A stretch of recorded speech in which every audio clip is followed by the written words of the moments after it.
Je m'appelle Lina. J'ai 26 ans. Je vis dans une grande maison avec mes parents, mais je ne m'y sens jamais vraiment chez moi. Ils aiment les vastes pièces, les grosses voitures et les fêtes somptueuses. Ils croient que l'argent peut tout réparer, qu'il peut même acheter la paix. Moi, je sais que ce n'est pas vrai. Chaque semaine, ils organisent un nouvel événement, invitent des dizaines de gens riches et me répètent les mêmes mots. Sois parfaite, souris et rends-nous fiers. J'entends cette phrase encore et encore, jusqu'à sentir une fatigue profonde s'installer en moi. Un matin, je me suis réveillée et j'ai vu 10 messages de ma mère sur mon téléphone. Elle avait écrit « N'oublie pas la fête de demain. Beaucoup d'invités importants seront là. Sois prête. » Ma tête me paraissait lourde. Assise sur mon lit, je fixais l'écran en me demandant pourquoi il ne me demandait jamais ce que moi je voulais. Pourquoi se contentait-il toujours de me dire ce que désirait? J'ai posé mon téléphone et regardé par la fenêtre. Le ciel était clair et doux, mais mon cœur ne l'était pas. Mes parents veulent que j'épouse un homme riche qui s'appelle Gaston. Il est jeune, grand, toujours habillé de vêtements élégants et brillants. Dans notre cercle, tout le monde dit qu'il est un parti idéal. Mais pour moi, il ne l'est pas. Quand il me parle, il ne parle que de ses voitures, de ses hôtels et de ses voyages. Il ne me pose jamais de questions sur ma vie. Il ne m'écoute pas quand je m'exprime. Il se contente de sourire et de parler de lui. Mes parents affirment que je devrais être heureuse avec lui parce qu'il a de l'argent et du prestige, qu'il peut m'offrir un avenir sûr. Pourtant, je ne veux pas d'un avenir sûr s'il est vide. Je veux quelqu'un qui reste à mes côtés parce qu'il tient à moi, pas parce que cela rend bien sur des photos. Mon père répète souvent « Tu nous remercieras plus tard » et ma mère ajoute « Tu ne comprends pas encore la vie ». Chaque mot me rapetisse un peu plus. Moi, je veux faire mon propre choix. Je veux choisir l'amour, pas la peur. Mais dans cette maison, ma voix semble trop faible pour être entendue. Cet après-midi-là, j'étais assise dans le salon pendant que les employés préparaient la fête. Ils déplaçaient des chaises, installaient des lumières et discutaient du menu. Tout le monde était occupé, sauf moi. Je me sentais comme une invitée dans ma propre vie. Puis quelque chose d'étrange s'est produit. Une idée m'a traversé l'esprit rapide et puissante. J'ai eu envie de sourire, mais j'ai essayé de le cacher. Et si je jouais un petit tour, juste un? Et si j'amenais quelqu'un à la fête pour surprendre mes parents? Peut-être qu'ils cesseraient enfin de me dire quoi faire. Peut-être qu'ils verraient que j'ai ma propre volonté. Mais qui pourrait m'aider? Je ne voulais personne de mon monde. Je voulais quelqu'un de différent, quelqu'un qui ne craindrait pas mes parents et qui ne leur ressemblerait pas. J'ai quitté la maison et je suis allée à pied jusqu'au parc près de la grande route. L'air était chaud et doux. Des enfants jouaient sur l'herbe, des oiseaux bougeaient près des arbres. J'ai marché jusqu'au petit étang au centre du parc. C'est là que je l'ai vu. Un homme était assis sur un banc près de l'eau. Ses vêtements étaient vieux et un peu sales. Ses chaussures semblaient usées. Un petit sac reposait à côté de lui. Il paraissait calme et silencieux. Il ne demandait ni argent ni nourriture. Il était simplement assis à regarder l'étang comme si le monde ne le bousculait pas comme il me bousculait, moi. Pendant un instant, j'ai voulu m'éloigner, mais quelque chose m'a dit de rester. Je l'ai regardé de nouveau. Il a levé les yeux vers moi. Son regard était sombre, mais doux. J'ai ressenti quelque chose, ni de la peur, ni de l'inquiétude, plutôt une curiosité tranquille. Je me suis approchée et j'ai dit « Bonjour ». Il a semblé surpris. J'ai eu l'impression que peu de gens lui adressèrent la parole. J'ai pris une profonde inspiration. Ma voix me semblait étrange, mais j'ai dit « J'ai besoin d'aide ». Il n'a rien répondu, mais il m'a écouté. Je lui ai expliqué qu'il y avait une fête le lendemain, que mes parents voulaient que je passe la soirée avec Gaston et que je ne le voulais pas. Puis j'ai prononcé mon idée à voix haute pour la première fois. « Je veux que tu viennes avec moi. S'il te plaît, fais semblant d'être mon petit ami pour une nuit. » Il a cligné des yeux et m'a regardé comme s'il avait envie de rire. « Tu es sérieuse ?» a-t-il demandé. « Oui », ai-je répondu. « Je peux te payer. J'ai seulement besoin d'une nuit. » Son sourire s'est effacé. Son visage est redevenu calme. « Pourquoi moi ?» a-t-il demandé. J'ai regardé l'étang et j'ai dit « Parce que tu ne viens pas de mon monde. Tu n'essaieras d'impressionner personne. Tu ne chercheras pas à paraître riche. Tu seras simplement toi-même. » Il m'a observé un long moment. Puis il a dit « Si tu es sûr, je peux t'aider. » Mon cœur a bondi. J'ai ressenti un mélange étrange de peur et de joie. Je l'ai remercié et je lui ai donné l'heure et l'adresse. Il m'a dit qu'il s'appelait Milo. C'était un prénom simple et il m'a tout de suite plu. Le lendemain s'est écoulé lentement. J'ai demandé à mon chauffeur d'aller chercher Milo au parc. Quand la voiture est arrivée devant ma maison, 2 assistants l'ont regardé avec de grands yeux et ont commencé à chuchoter entre eux. L'un d'eux a murmuré « Qui est-ce » ? Ses vêtements sont affreux. J'ai dit calmement « C'est mon invité. Aidez-le, s'il vous plaît, à se préparer. » Ils l'ont emmené à l'intérieur. Je les entendais parler de cheveux, de vêtements et de chaussures. Je sentais leur confusion, mais pour la première fois depuis longtemps, je me sentais sereine. Quelques heures plus tard, j'attendais dans ma chambre quand on a frappé à la porte. Je suis allée ouvrir. Ma bouche s'est presque ouverte de surprise. Je ne l'ai pas reconnu tout de suite. Milo portait désormais des vêtements propres et simples. Ses cheveux étaient bien coiffés, ses chaussures neuves, et plus que tout, son visage semblait frais et lumineux. Il a souri et a demandé « C'est bien pour le rôle ?»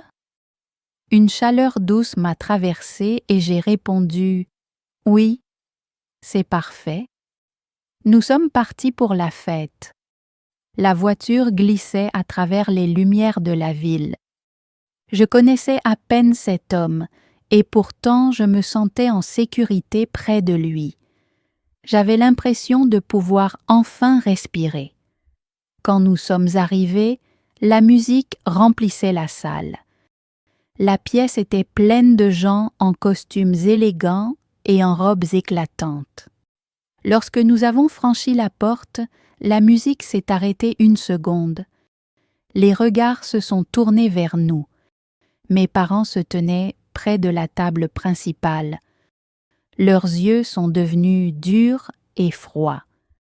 Ma mère a demandé à voix basse « Lina, qui est-ce » J'ai répondu « C'est mon petit ami.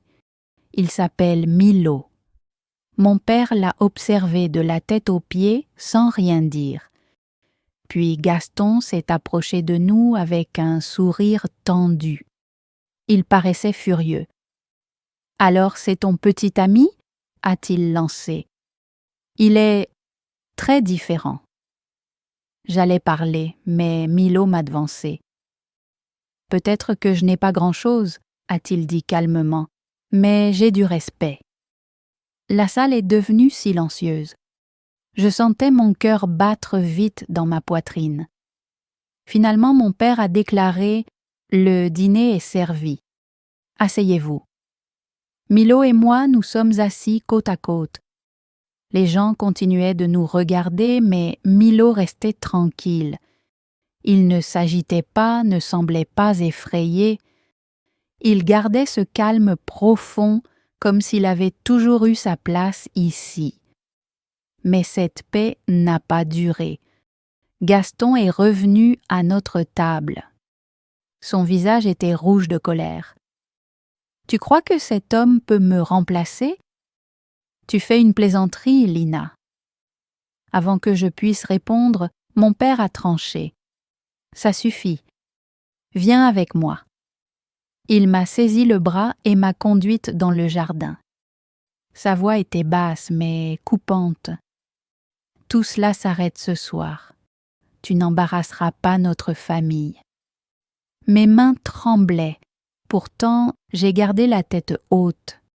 J'ai dit « Ce n'est pas une plaisanterie. Je veux seulement choisir ma propre vie. » Mon père m'a fixé du regard. Il ne m'avait jamais entendu parler ainsi. Avant qu'il puisse répondre, j'ai entendu des pas derrière moi. C'était Milo. Il a dit doucement « Monsieur, s'il vous plaît, écoutez-la. » Mon père s'est tourné vers lui, les yeux pleins de colère. « Tu n'as rien à faire ici, » a-t-il lancé. Milo l'a regardé sans baisser les yeux. « Peut-être pas, mais c'est elle qui m'a demandé de venir. Alors je suis là. » Mon père n'a rien ajouté. Il s'est détourné et est retourné vers la maison. Le jardin est redevenu silencieux. J'ai laissé échapper un souffle lent et je me suis tournée vers Milo. « Merci, » ai-je murmuré. « Tu n'étais pas obligé de faire ça. » Il m'a regardé comme s'il voulait me confier quelque chose. C'est à cet instant que son expression a changé. « Lina, il y a quelque chose que tu ignores à mon sujet, » a-t-il commencé. Avant qu'il puisse finir sa phrase, quelqu'un a appelé mon nom depuis la maison. Je me suis retournée en entendant la voix de ma mère, mais mon esprit restait accroché aux derniers mots de Milo. « Il y a quelque chose que tu ignores à mon sujet. » La façon dont il l'avait dit serrait mon cœur. Je voulais lui demander ce qu'il voulait dire, mais le moment s'était déjà échappé. J'ai pris une lente inspiration et je suis rentrée. Les lumières étaient de nouveau éclatantes, la musique douce, les voix bruyantes. Pourtant, à l'intérieur de moi, tout semblait silencieux et incertain. Ma mère s'est approchée rapidement. Son visage paraissait calme devant les invités, mais ses yeux étaient durs. Elle a dit « Souris, Lina. Les gens regardent. » Sa main serrait mon bras trop fort. Je me suis dégagée et j'ai répondu « Ça va. » Puis son regard a glissé derrière moi, vers Milo qui se tenait encore près de la porte. Son expression a changé. Elle a chuchoté « Tu dois mettre fin à ça. Ni maintenant, ni jamais. Si tu rapproches cet homme de nous, tu détruiras notre nom. » Une vague de chaleur a envahi ma poitrine. Pendant des années, j'étais restée silencieuse. Pendant des années, je n'avais rien dit. Mais ce soir-là, quelque chose en moi avait changé. J'ai répondu « Il ne fait de mal à personne. C'est mon invité. » Ma mère est restée figée de stupeur. Elle a ouvert la bouche pour répondre, mais un groupe d'invités est passé près de nous. Alors elle a retrouvé son sourire, comme si rien n'était arrivé. Elle a simplement dit « Nous en reparlerons plus tard », puis elle s'est éloignée. Je suis restée seule un instant. J'ai observé la salle. Les gens chuchotaient entre eux et fixaient Milo. Leurs regards étaient pleins de questions. Qui est-il? Pourquoi est-il ici? Comment la connaît-il? Une tristesse douce m'a envahie. Pourquoi les gens pensent-ils que seul l'argent donne de la valeur à une personne? Pourquoi jugent-ils avant même d'écouter? Milo s'est approché de moi, ses pas lents et tranquilles. « Ça va ?» m'a-t-il demandé. J'ai hoché la tête, mais il a lu la vérité sur mon visage. « Tes parents sont en colère. Je peux partir si tu veux. » J'ai secoué la tête. « Non, reste. Tu n'as rien fait de mal. » Il a baissé les yeux un instant, puis les a relevés vers moi. D'une voix douce, il a dit « Tu es plus forte que tu ne le crois. » Nous sommes retournés nous asseoir. Les regards continuaient de peser sur nous, mais j'ai essayé de les ignorer. Un serveur a apporté les plats à notre table. Milo l'a remercié avec un sourire chaleureux et j'ai vu les traits du serveur s'adoucir. Pour la première fois ce soir-là, quelqu'un dans cette pièce le traitait comme une vraie personne. Alors que nous commencions à manger, Gaston est revenu. Il s'est assis en face de nous sans demander la permission. Sa voix était basse et tendue. « Ce n'est pas drôle, Lina. » Je n'ai rien répondu, les yeux fixés sur mon assiette. Gaston s'est penché vers moi. « Tu crois que cet homme tient à toi? Il est là pour ton argent. » J'ai relevé la tête. « Tu ne le connais pas. » Gaston a ri sèchement. Les gens comme lui veulent toujours quelque chose.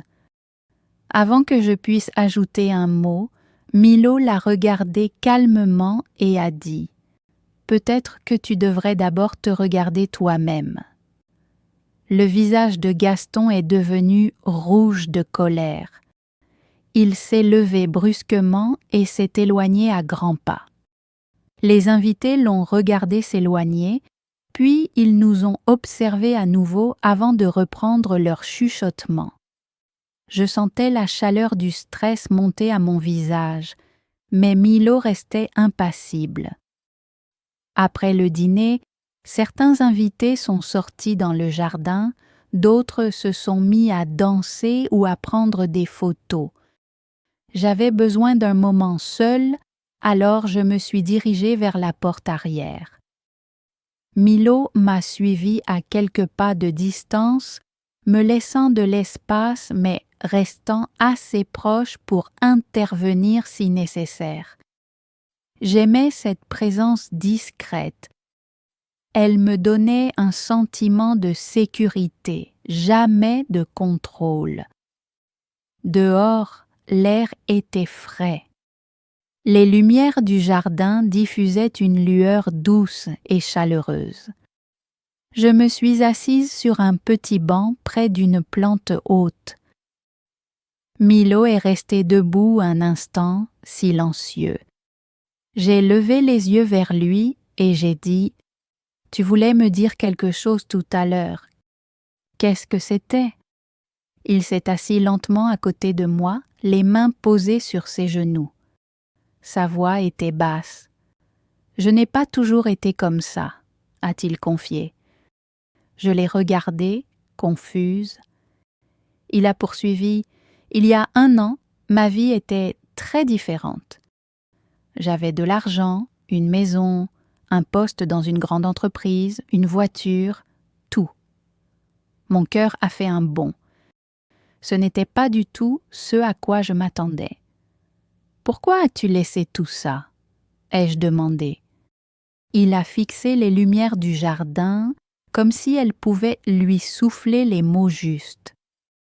Ma vie était pleine, mais moi, je ne l'étais pas. Je ne savais pas qui m'appréciait pour ce que j'étais vraiment. Les gens étaient aimables quand j'avais de l'argent et froids quand je n'en avais pas. Je voulais savoir comment on traite un homme qui n'a rien. Alors j'ai tout quitté. J'ai vécu dans la rue. J'ai enchaîné de petits boulots. J'ai dormi dans des parcs. Je voulais voir la vérité. Je le fixais sans trouver de mots. Ma poitrine me semblait lourde, mais pas d'une mauvaise façon. C'était comme si quelque chose en moi s'ouvrait enfin. J'ai murmuré « Alors, quand je t'ai rencontré, tu… » Il a terminé ma phrase. Oui, je vivais simplement. J'apprenais à voir comment les gens regardent quelqu'un qui n'a pas d'argent.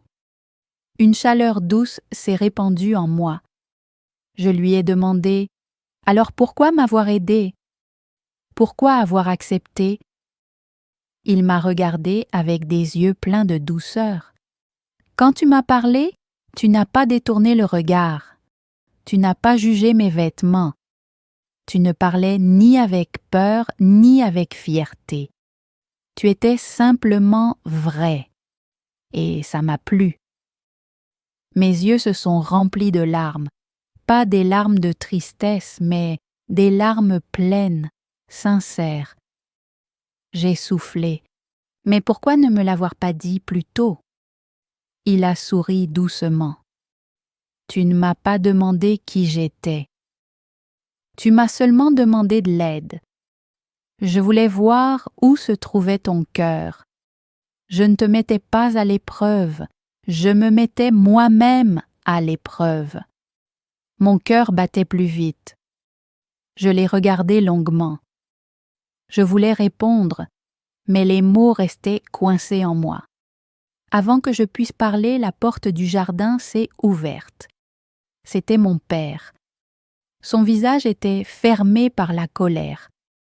Il s'est avancé vers nous, sa voix glaciale. « Lina, rentre tout de suite. » Je me suis levée et Milo s'est levé aussi. L'air semblait chargé de tension.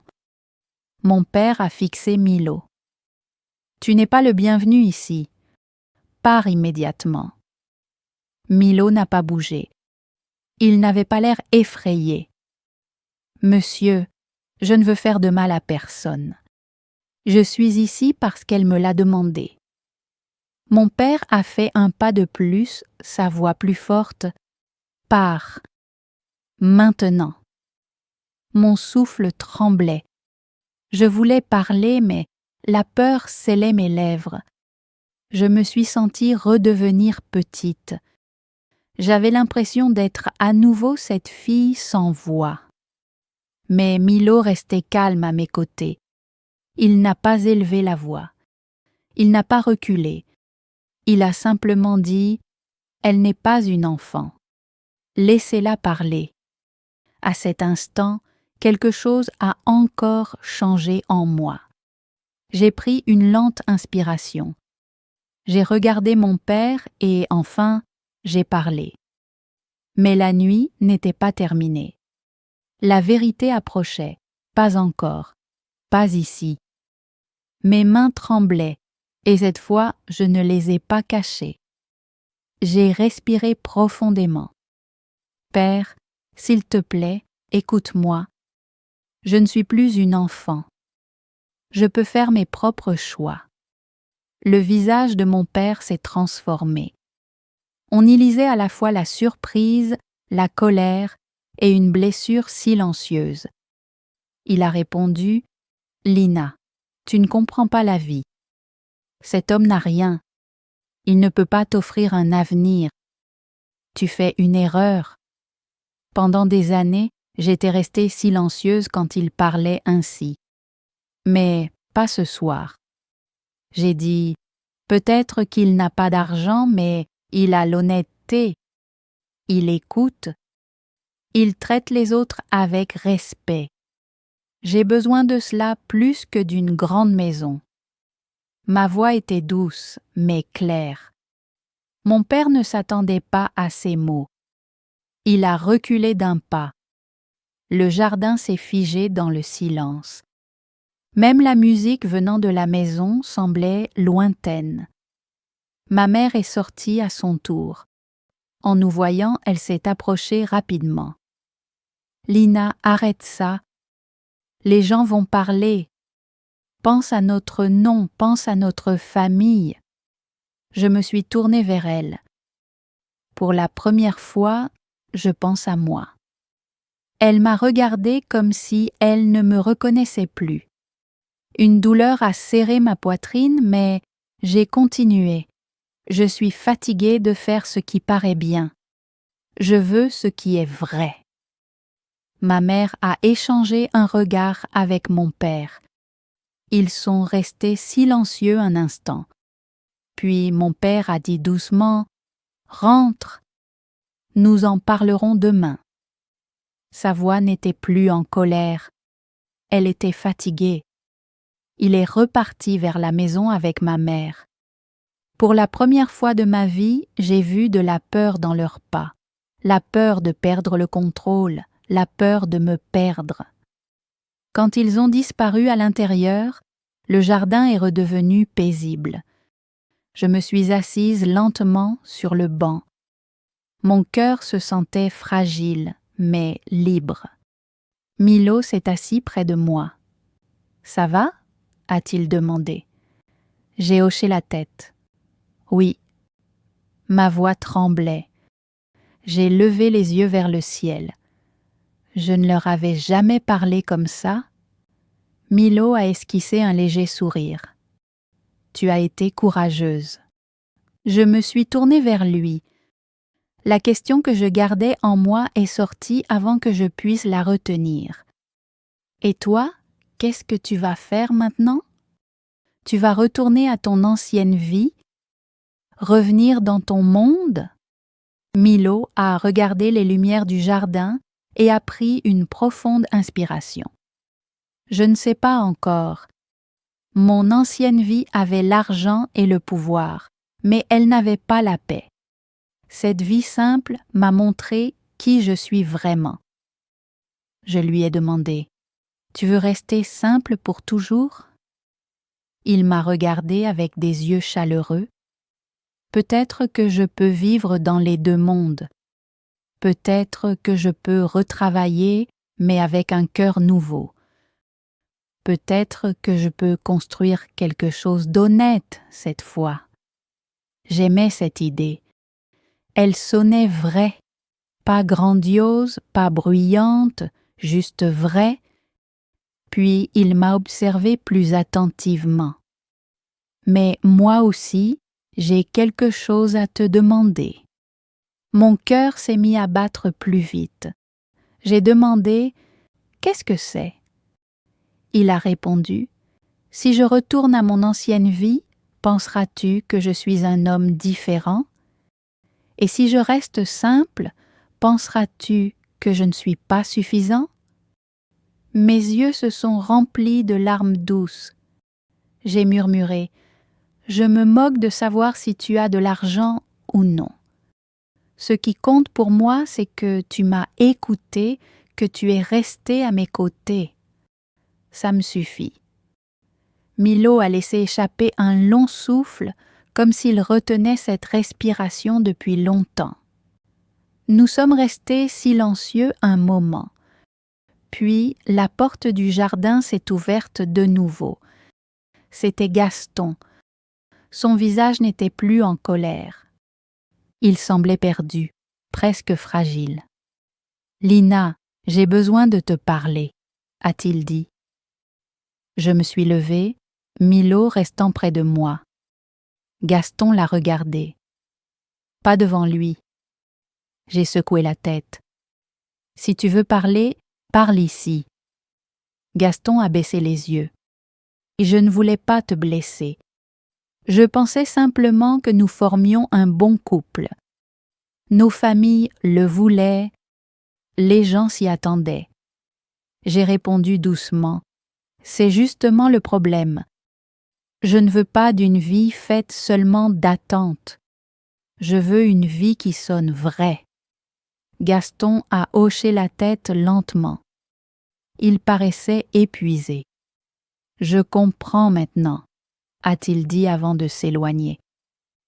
Pour la première fois, je n'ai ressenti aucune colère envers lui, seulement du soulagement.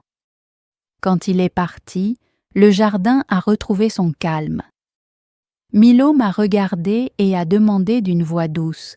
« Et maintenant, que vas-tu faire » J'ai tourné les yeux vers la maison. À travers les fenêtres, je voyais les silhouettes des invités et j'entendais la musique légère. Pourtant, je ne me sentais plus attirée par tout cela. J'ai répondu « Je vais vivre ma propre vie. Je vais choisir pour moi-même. » Il a souri, un sourire chaleureux et tendre.